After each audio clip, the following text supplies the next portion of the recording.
Hello, what is digital humanism? I will try to give an introduction in 10 minutes.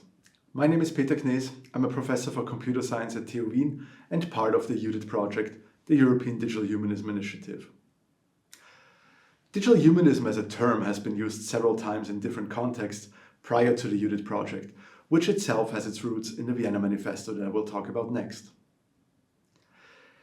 In 2009, philosopher Milad Douai has coined the term Humanisme numérique in a critique of the digital as non-material, which changes the nature of objects and therefore political and social processes. He derives the need of a digital humanism as a consequence of the digital culture, and in particular the methods of the digital humanities. Coming from an artistic context, in 2017, the Vienna Biennale Circle, driven by Christoph Thun-Hohenstein, presented an exhibition manifesto as an update of humanist ideals in the digital modernity. In 2018, Julia Nieder-Rümelin and Nathalie Weidenfeld published the book Digitaler Humanismus, eine Ethik für das Zeitalter der künstlichen Intelligenz, and present a philosophical critique of digital determinism through the lens of popular culture, highlighting human agency and autonomy. In our understanding of digital humanism, we align with their analyses and critiques and try to include them in a bigger framework to actively shape a better digital future.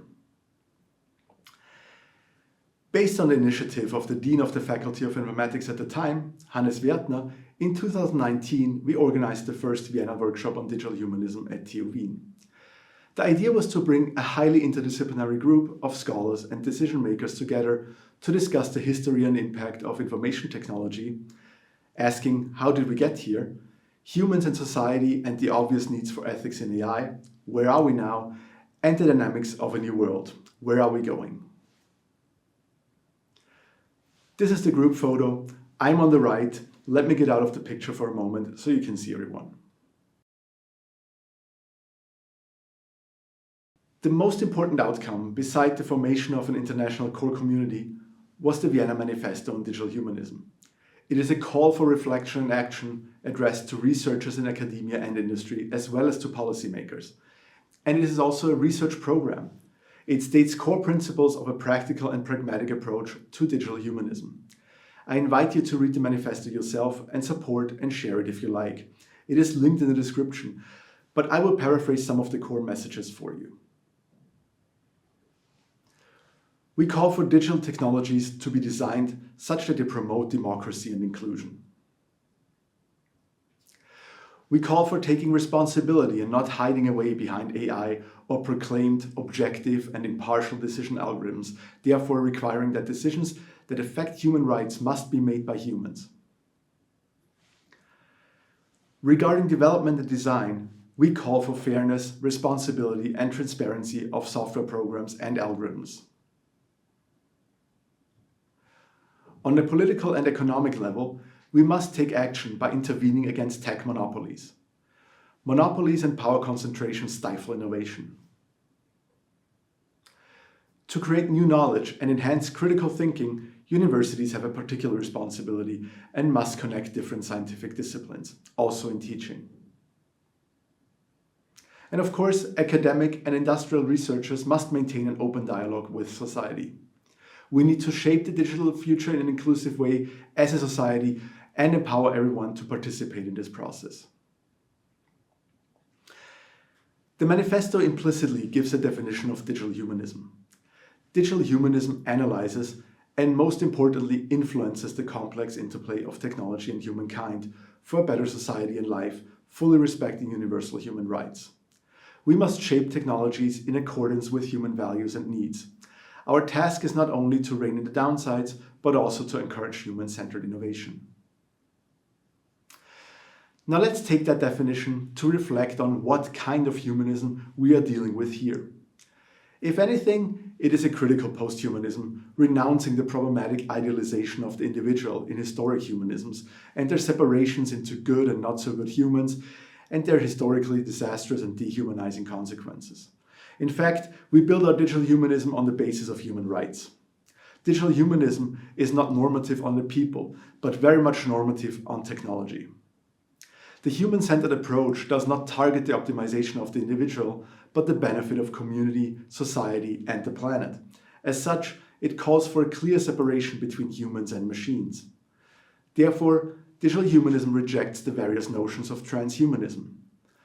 Digital humanism is instead a pragmatic way of constructively, democratically, and inclusively moving forward in the design and use of technological developments, and, if you wish, to shape them in accordance with modern European values.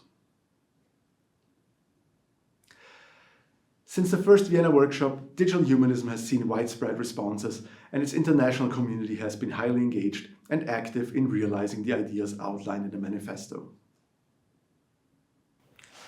To this day, the manifesto has been translated to 8 different languages, with more to come, signed over 1,200 times by people from almost 50 countries.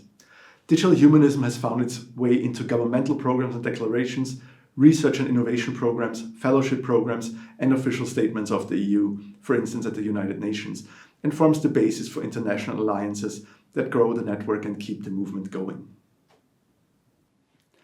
The 2 open access books, Perspectives on Digital Humanism and Introduction to Digital Humanism combined, have been accessed around 2 million times.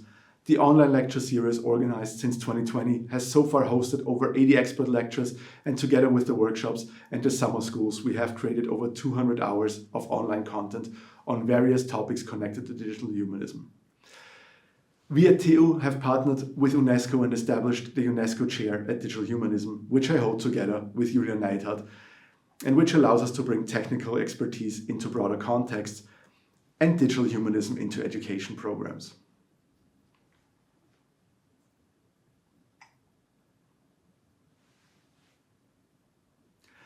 For research and innovation, the Digital Humanism Roadmap, developed in 2022, serves as a guide to address some of the most pressing issues through interdisciplinary research challenges.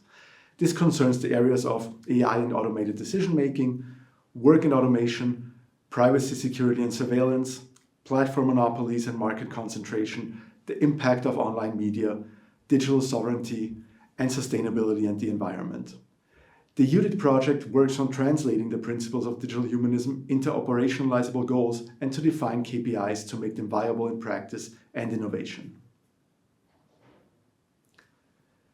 Education on all levels is at the core of digital humanism. We have established summer school programs in Europe and Africa, founded an interdisciplinary doctoral school across 3 universities in Vienna, and brought digital humanism to high school programs and continuing education. In this endeavor, we have turned selected chapters of Introduction to Digital Humanism into the simplified textbook Digitalization and Us. It is Creative Commons licensed and currently available in 4 languages. UDIT is also partnering with the Eurydice project for European inclusive education for digital society, social innovation, and global citizenship.